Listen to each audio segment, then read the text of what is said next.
This program is sponsored by Village Pizza and Pasta, located at 1029 Boston Post Road, Mamaroneck, New York.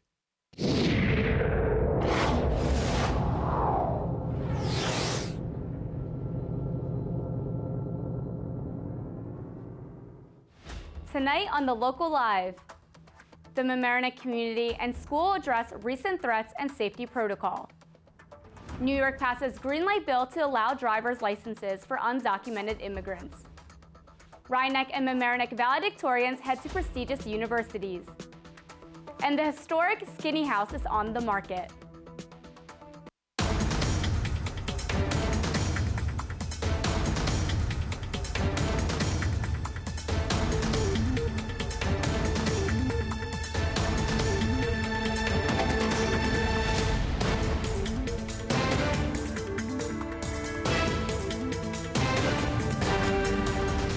Good evening, it's Thursday, June 20th. I'm Stephanie Yang, and welcome to The Local Live.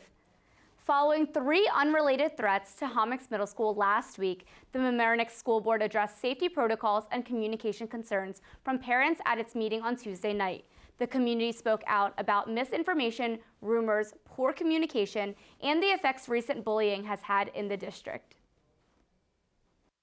I just want to remind this community, this beautiful community that we live in, that we have to be mindful of what we're posting on social media because our children see it.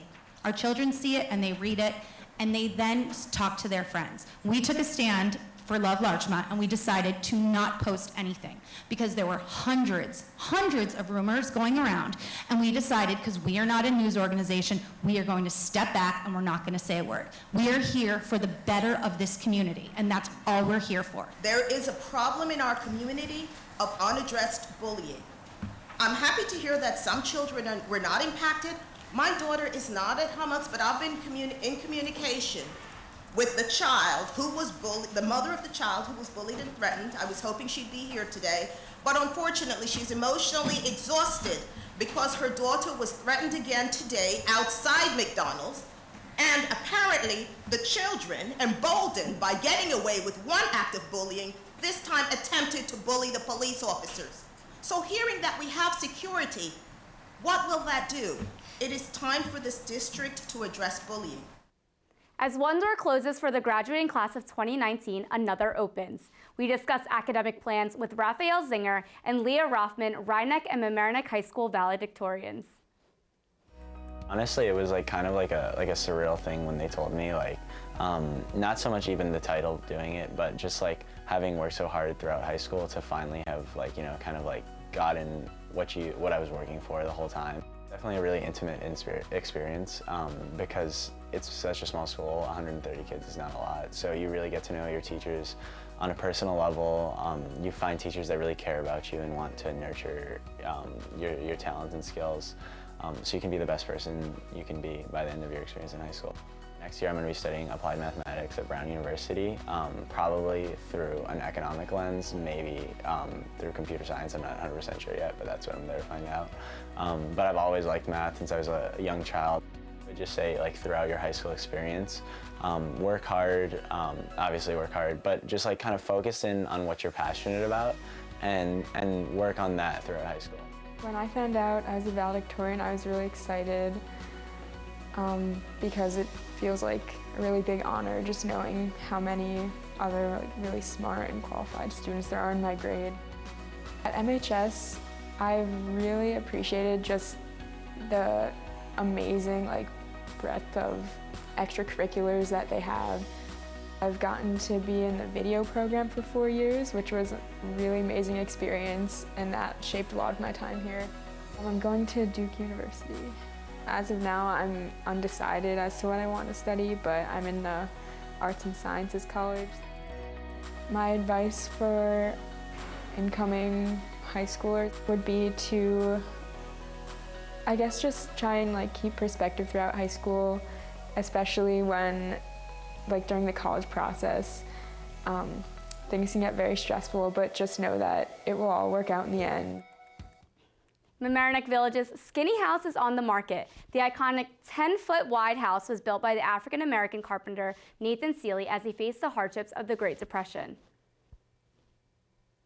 After losing both his home and his company, Seeley received a tiny slice of land as a gift from his neighbor Panfilio Santangelo. Seeley began constructing the narrow 3-story home in 1932 using mostly recycled materials like old windows and railroad ties. This 1-bedroom, 1-bathroom house was placed on the National Registry of Historic Places 4 years ago. Be sure to reach out to Houlihan Lawrence if this home catches your eye. New York State passed a green light bill this week allowing undocumented immigrants to apply for driver's licenses. Mamaroneck Community Resource Center Executive Director Durandi Martinez called the bill's passing, quote, a huge victory for hardworking immigrants of New York. Not only will Greenlight New York make roads safer for all, but our immigrant families will be able to drive to work, school, and medical appointments without fear. And on to our last story, Westchester County is getting $3.5 million in federal community development block grant funding in 2019. The village and town of Mamaroneck are among 25 municipalities eligible for a share of funds through the Westchester Urban County Consortium reestablished March 2018 by County Executive George Latimer. The grants will be for public services and facilities provided by local municipalities and nonprofits. We're proud to say that this reestablished consortium is now made up of 25 of our towns and villages. There's 45 municipal governments altogether. 25 of them are involved in our consortium, and we believe we're going to receive $3.5 million in CDBG funds for the 2019 fiscal year. That's $3.5 million that is not coming from the pockets of Westchester taxpayers, but coming from the national resources to benefit Westchester communities. And again, I have to turn again to Nita Lowey to thank her for that. That doesn't happen without her stellar leadership. And the consortium will bring essential funding to our local governments, nonprofit organizations in Westchester that provide everything from affordable housing to public work improvements, sidewalks, better playgrounds. It's really exciting to see where this money can go. CDBG dollars make vital investments in housing rehabilitation, development of public facilities and infrastructure, and expand overall economic opportunities. Mrs. and Mrs. Jimmy at the debut. I came from 5 generations of teachers.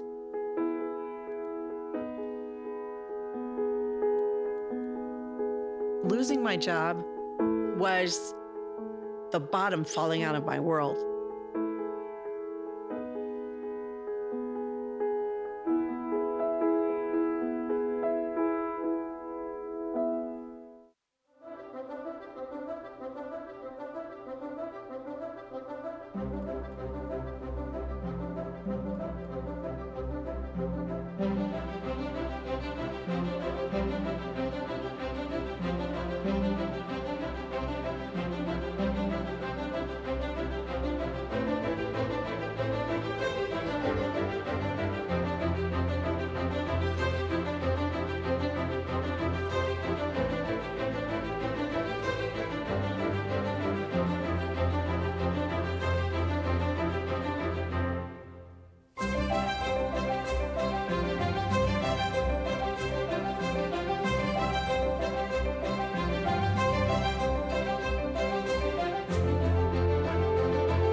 The move comes 4 days after her blackface comments that provoked a firestorm.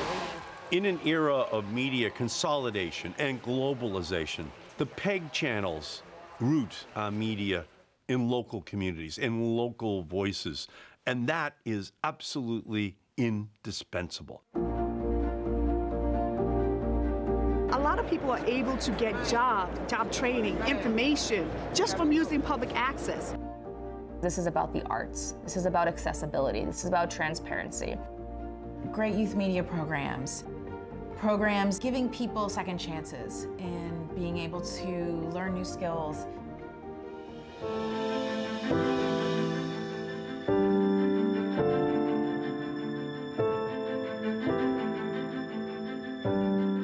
stations give viewers critical information about their communities and offer an important platform for local residents. PEG channels connect us to our communities, and they enrich our lives every single day of the year.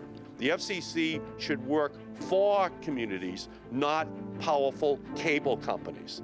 This battle is a lot like the fight for net neutrality. Net neutrality is really about every voice, no matter how small, being heard. The same is true here with the PEG channels. The main threat facing media centers nationwide is that the FCC, the Federal Communications Commission, is going to redefine how we receive our funding. It will impact the people who we're trying to serve. They're actually paying for us in their cable bill. And now all of a sudden the cable operator is taking their money, then deducting it from us. They cannot be in a position where they basically force the shuttering of PEG channels all across our country. We need Congress to tell the FCC that they're out of bounds. It's pretty clear to me that the FCC is an agency that does the public's will begrudgingly, and it fits and starts. We're talking about supporting causes, charities, education, youth, seniors, democracy. This is not a left issue. This is not a right issue. This is an everybody issue. If you care about protecting local community access television, raise your voices.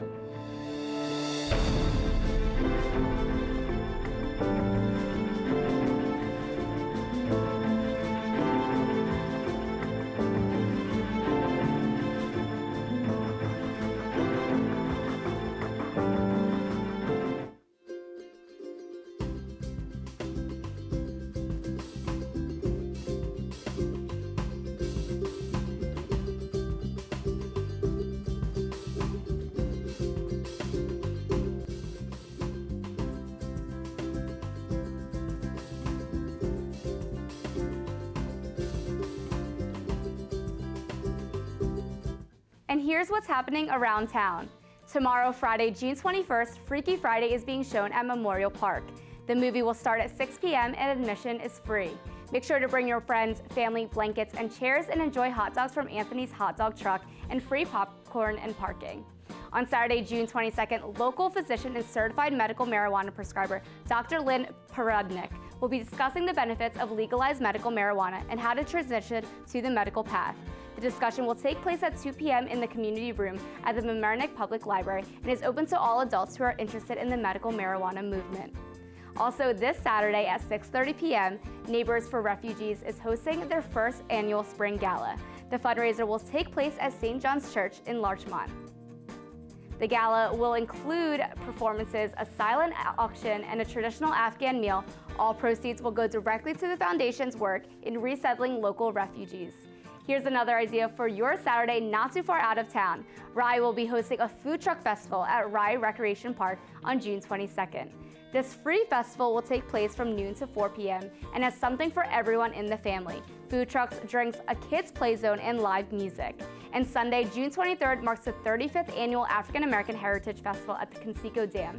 Spend the day celebrating culture, enjoying food, music, dance, entertainment, and vendors representing Westchester's African American community. This festival is free and goes from noon to 6 p.m. Found a bullet in the woman's body. It's one of ours. Someone in this department is playing us. I've got a pretty good idea who. Okay, in the past few months, there have been a lot of unexplainable deaths. They're on to us. We need to step up our game. They're going to find out that I'm Abigail Daniels. What if, wait a minute, Daniels, Daniela? I think that Daniela is Abigail.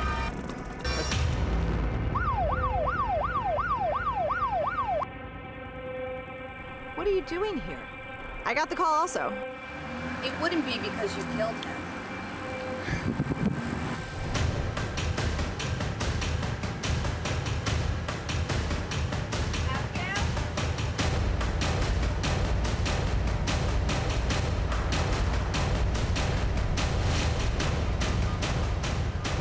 I'm starting not to trust the chief either. Me neither.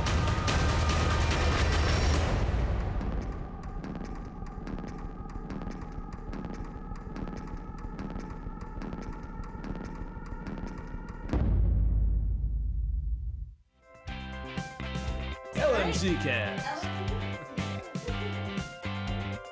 The whole system is hot. All right, cool.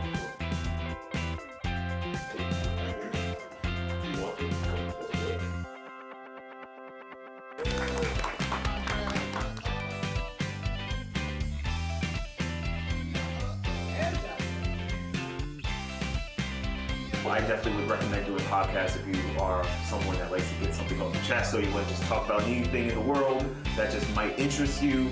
Podcast here at LMC TV is amazing. I hope you're listening out there.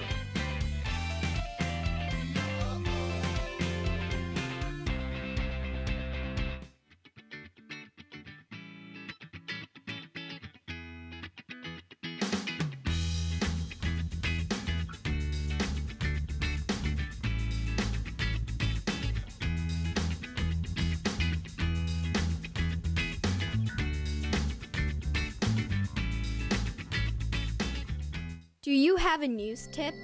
Seen anything interesting around town? Is there breaking news in your community? Send your videos, comments, pictures, and tips to the Local Live, your news source of Larchmont and Mamaroneck. Remember, if you missed Thursday's live broadcast, you can catch replays of the Local Live twice a day on this channel and find story clips on our YouTube channel. Also, be sure to follow us on Facebook to stay up to date on things you may have missed. The Local Live would like to hear from you, our viewers, about any happenings in our community. Contact us. Thank you for watching The Local Live. I'm Stephanie Yang. Have a good night.